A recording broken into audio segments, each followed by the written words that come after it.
They've got the proof. We don't have the proof.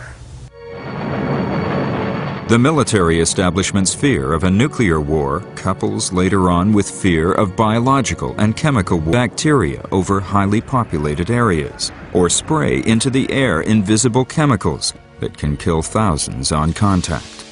A decision is made in high places. Tests are needed. San Francisco Bay, California, 1950. During 7 days in September, the Army simulates a bacteriological attack on the city. Declassified Army documents reveal that in 6 such attacks, large amounts of bacteria called Serratia marcescens are sprayed towards San Francisco from a small Navy boat in the bay. Carried by the wind, the airborne bacteria spread over a large area. The Army wants to know how far the bacteria can go. These declassified maps of the actual test show the extent of the area that is covered. The Army decided to do what was called a vulnerability test program. And the effort was over a period of 20 years, actually, between 1949 and 1969, when hundreds of tests were conducted over populated areas to see whether, by spraying germs and certain chemicals, whether they would endanger a large population. And the Army did spray a lot of bacteria around, although they weren't the highly dangerous kind that would be used as an actual weapon. The bacteria that they used did have some health risks. The invisible attack would probably have gone undetected, but something goes terribly wrong. A few days after, 11 people are admitted to the Stanford Medical Center in San Francisco. They are all suffering from a severe bacterial infection. One of the patients, Ed Nevin, dies. I was 9 years old in 1950 when he died. My mother was a nurse. She was actually helping to attend to him. And it was a terrible sickness. He was going from high fevers to chills. He had hallucinations, and so it was a very, very serious infection and fever that was causing all that in him.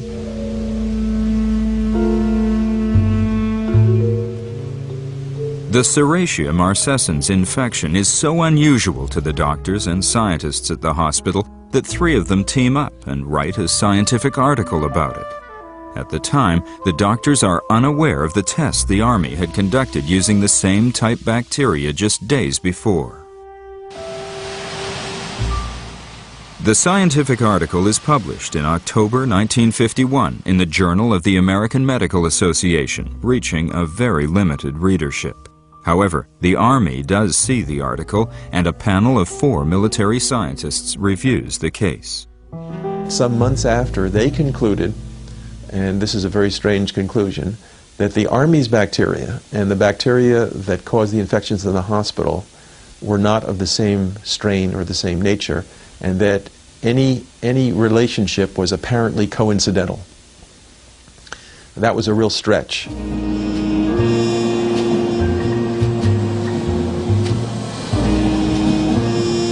It takes 25 more years before the story finds its way out into the open.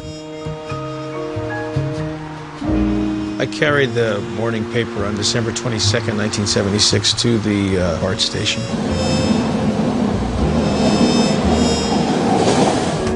I was reading the front page and read with some interest because of my work as a trial lawyer.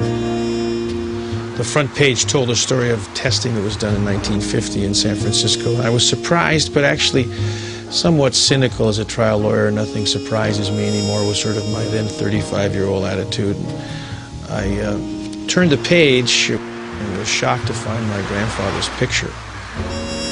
And they related the story that in fact he was the only one who died from the testing, that he died from Serratia marcescens, the very bacterium that was sprayed in the air. Nevin consults with his family and decides to take the federal government to court. The trial begins on March 16, 1981, more than 30 years after the actual event took place.